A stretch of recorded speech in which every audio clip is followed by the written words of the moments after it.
चलें इसको चेकआउट कर लेते हैं। ऑफ कर दें कोई बात। अच्छा, हम अगर बेटे ये बात कंसिडर करते हैं कि आपके पास ये कोई वाटर डैम है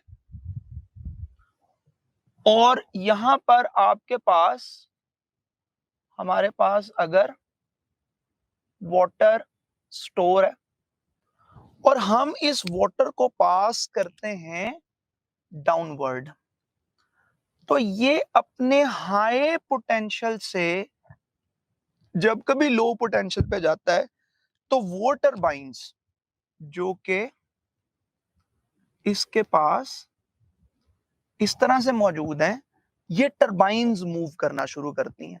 जब कभी मेरे बेटे आपके पास ये टरबाइन मूव करना शुरू करती हैं, तो ये टरबाइंस मूव करने पर आपको जनरेट करती हैं एटीपी। बिल्कुल इसी तरीके से आप ये बात समझ लें कि आपके पास ये NADH और FADH इस एनर्जी स्टेटस लेवल पे मौजूद है। ये NADH का मॉलिक्यूल जब कभी भी इलेक्ट्रॉन ट्रांसपोर्ट चेन से गुजरेगा, it will help to generate ATP. और अभी मैं आपके साथ ये डिस्कस करता हूं कि ये किस तरह से होता है। देखें बेटे, जब कभी भी इलेक्ट्रॉन अपने हाई एनर्जी लेवल से लो एनर्जी लेवल पे आएगा, उसने एनर्जी रिलीज करनी है। और फिजिकल सिस्टम में जब कभी भी एनर्जी रिलीज होती है तो वो या तो लाइट की फॉर्म में रिलीज होती है या मेरे बेटे वो हीट की फॉर्म में रिलीज होती है। बायोलॉजिकल सिस्टम की ये ब्यूटी है कि जब कभी भी एनर्जी रिलीज होती है, हम उस रिलीज होती हुई एनर्जी को यूटिलाइज करते हैं। मिसाल के तौर पर मैं कहता हूं कि मेरे पास यहां पर ये इलेक्ट्रॉन ट्रांसपोर्ट चेन के डिफरेंट कैरियर्स हैं। हो सकता है कि आपके पास कोई FMN कॉम्प्लेक्स है, कोई आपके पास साइटोक्रोम बी है, कोई साइटोक्रोम सी है, ए है, A3 है। जब कभी भी बेटे आपके पास यहां से ये इलेक्ट्रॉन इन कैरियर्स के ऊपर पास आउट करता है तो ये इलेक्ट्रॉन अपनी एनर्जी को रिलीज करता है। जब कभी इलेक्ट्रॉन अपनी एनर्जी को रिलीज करते हैं, हम लोग यहां से हमेशा हाइड्रोजन आयन की पंपिंग करते हैं। यहां पर कॉन्टिन्यूअसली हाइड्रोजन आयंस की पंपिंग होती है और आपके पास इस इंटरमेम्ब्रेनियस स्पेस के ऊपर बेतहाशा हाइड्रोजन आयन इकट्ठे हो जाते हैं। यहां पर बेतहाशा हाइड्रोजन आयन इकट्ठे हो जाते हैं। अब इन हाइड्रोजन आयन को यहां से पास करने के लिए कोई रास्ता चाहिए। जैसे मैं इस डैम में से जैसे ही ये डोर ओपन करता हूं, पानी फौरन पास करेगा और ये टरबाइन फौरी तौर पे चलेगी। बिल्कुल इसी तरीके से मैंने यहां पर लगा रखा है ये एक particle which is named as F1 particle. ये वो दरवाजा है, ये वो टरबाइन है कि जैसे ही ये हाइड्रोजन आयंस आपके पास यहां से पास आउट करके आएंगे, ये एटीपी जनरेट करना शुरू करेगा। क्योंकि यहां पर ये हाइड्रोजन अपने हायर पोटेंशियल पे है। जब कभी चीजें अपने हायर से लोअर पोटेंशियल पे आती हैं, वो अपनी एनर्जी रिलीज करती हैं। जैसे हम लोग ये कहते हैं ना कि एक तरफ इलेक्ट्रॉन्स बहुत ज्यादा हों और एक तरफ कम हो, तो इलेक्ट्रॉन अपने हायर एनर्जी लेवल से लोअर एनर्जी लेवल पे आते हैं तो वो एनर्जी रिलीज करते हैं, जिसको आप लोग इलेक्ट्रोमोटिव फोर्स कहते हो। आपका दिल चाहे तो आप इसको प्रोटॉन मोटिव फोर्स कह सकते हो, बिकॉज यहां पर हाइड्रोजन अपने हायर पोटेंशियल से लोअर पोटेंशियल की तरफ मूव करता है। हम अगर इस F1 पार्टिकल को गौर से देखें तो बेटे ये F1 पार्टिकल हमारे पास यूं है, जिसकी ये स्टॉक है और यूं इसके पास ये बेस मौजूद होती है। अगर आप इसको लेबल करो तो ये आपके पास F1 यूनिट है, दिस इज F0 यूनिट और ये इसकी स्टॉक होती है। आप चाहें तो इस स्ट्रक्चर को नाम दें ATP synthase का, because it is responsible for generation of ATP। या हम लोग ये कहते हैं कि ये आपके पास एक ऐसा एंजाइम है जो कि फर्नांडिस ने डिस्कवर किया, सो हम इसको फर्नांडिस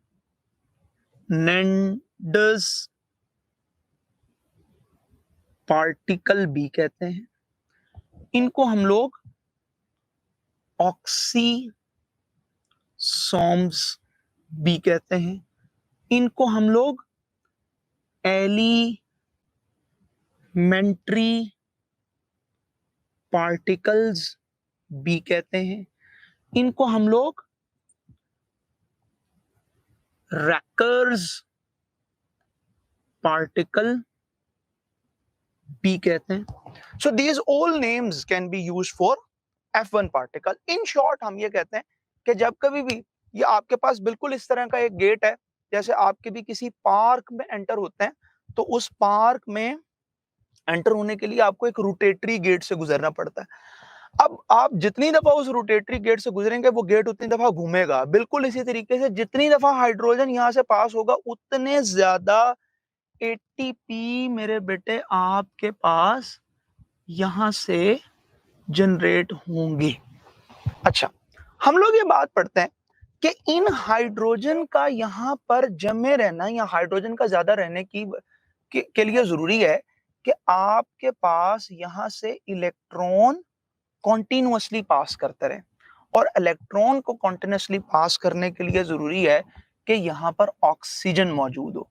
इसी वजह से हम लोग ये बात पढ़ते हैं कि माइटोकॉन्ड्रिया आपके पास वो साइट होती है जहां पर ऑक्सीडेटिव फॉस्फोरिलेशन होती है। अगर आप माइटोकॉन्ड्रिया को उसके फंक्शंस के एतबार से पढ़ना शुरू करोगे तो डॉक्टर साहब आप ये देखोगे कि माइटोकॉन्ड्रिया आपके पास असल में वो एंटिटी है जहां पर फैटी एसिड का मेटाबॉलिज्म होता है। तो यहां पर फैटी एसिड मेटाबॉलिज्म होता है। ठीक है जी बेटे। बेटे हाइड्रोजन आयंस मौजूद होते हैं इस मैट्रिक्स के अंदर, क्योंकि यहां से आएंगे ये वापस उसके अंदर एंटर हो जाते हैं। ठीक है, ये हाइड्रोजन आयन यहां पर मौजूद होते हैं ऑलरेडी। अच्छा, तो हम लोग ये बात पढ़ते हैं कि बेटे यहाँ पर ना फैटी एसिड मेटाबॉलिज्म चलता है। अच्छा, फैटी एसिड मेटाबॉलिज्म में एक बात याद रखिएगा कि यहाँ पर फैटी एसिड्स बनते भी हैं और फैटी एसिड बेटे ब्रेक भी होते हैं, सिर्फ फैटी एसिड की फॉर्मेशन नहीं है। हम लोग दूसरे लफ्जों में ये बात पढ़ते हैं कि it is also involved in inter conversion of amino acids. ये अमाइनो एसिड्स की इंटर कन्वर्जन करते हैं। या हम बेटे बात ये पढ़ते हैं कि दे आर इन्वॉल्व्ड इन, क्योंकि इसके पास अपना डीएनए है, ये अपने आरएनए बना सकते हैं, इस वजह से ये ट्रांसक्रिप्शन करते हैं या बेटे ये ट्रांसलेशन परफॉर्म करते हैं। हमने ये बात पढ़ी कि आपके पास यहां पर ऑक्सीडेशन रिएक्शन होते हैं, तो डेफिनेटली भाई ये ऑक्सीडेशन में रोल प्ले करते हैं।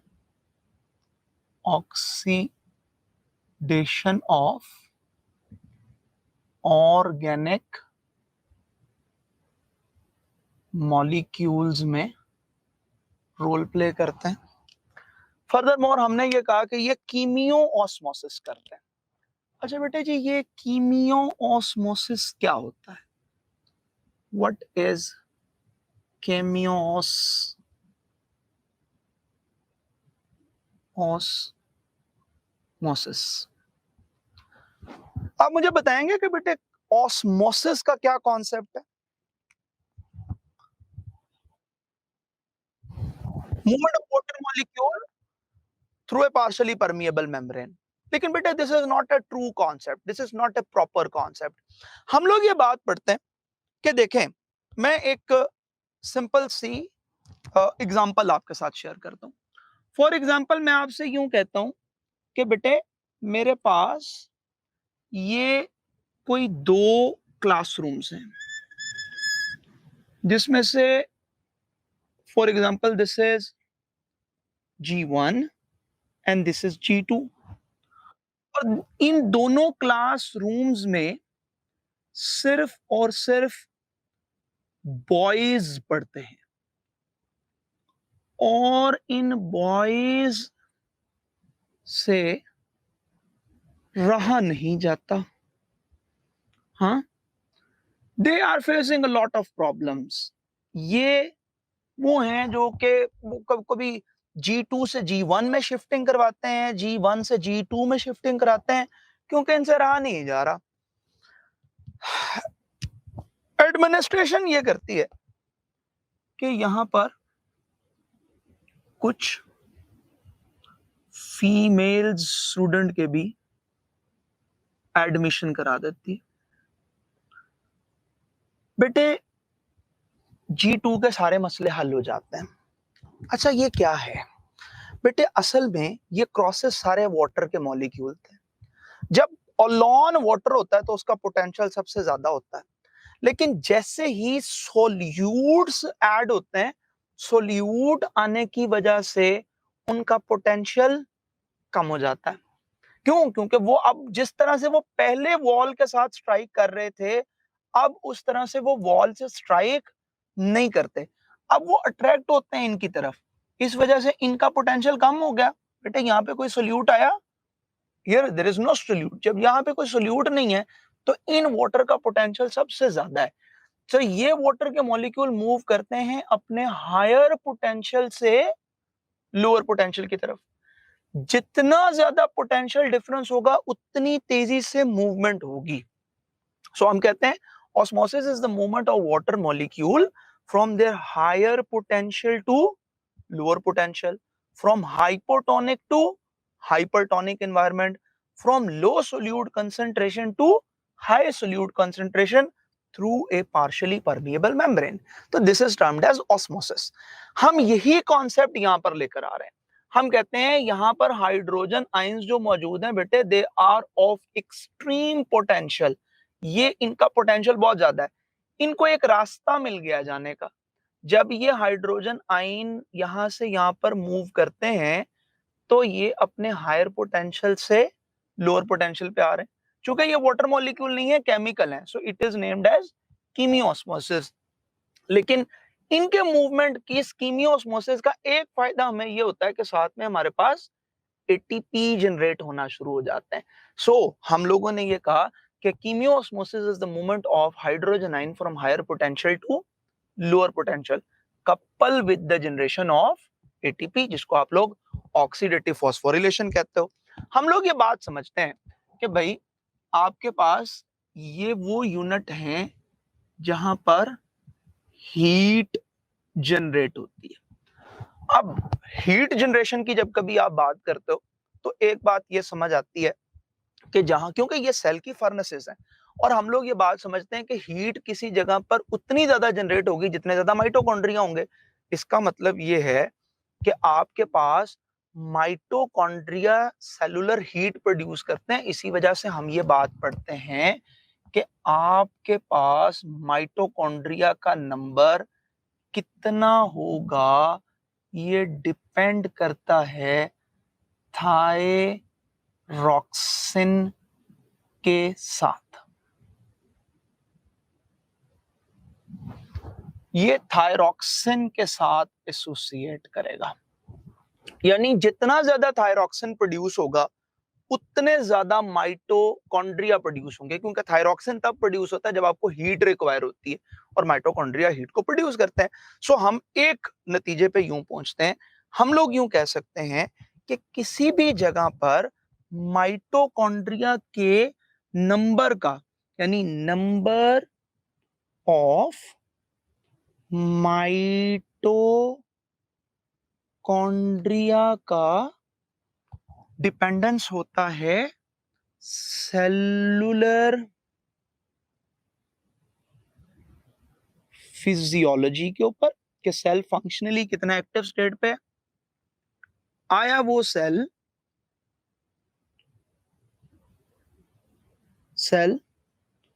ज्यादा डिवीजन करता है कि नहीं करता। ऐसे सेल जो एक्सटेंसिवली डिवाइड करते रहते हैं उनके पास बेटे माइटोकॉन्ड्रिया का नंबर बहुत ज्यादा होता है, ठीक है, जैसे मेरिस्टेमेटिक सेल है।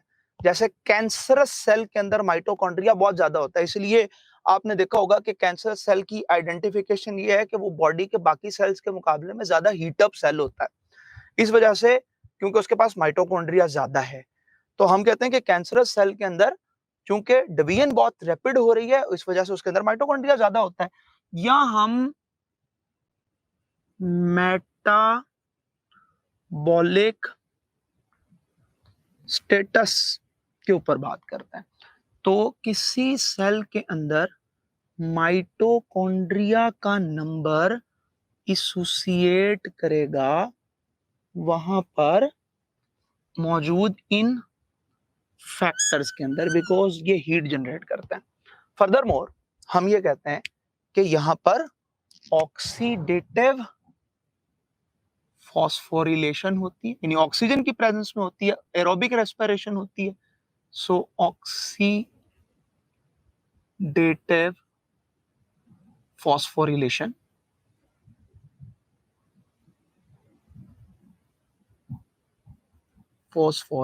होती है। या हम बेटे ये बात पढ़ते हैं कि ये वी नो दैट कि ये सब के सब डबल मेम्ब्रेनियस है, ये डबल मेम्ब्रेन कैरी करते हैं। आप पूछेंगे सर आपने एन काउंट नहीं किया, बेटे एन स्टैंड्स फॉर नथिंग। इसी तरीके से बेटे चूंकि इसके पास डीएनए है तो ये रेप्लिकेशन करते हैं। हाँ, हम ये बात पढ़ते हैं कि they are also involve in interconversion या interconversion we have studied interconversion or intermediate substances,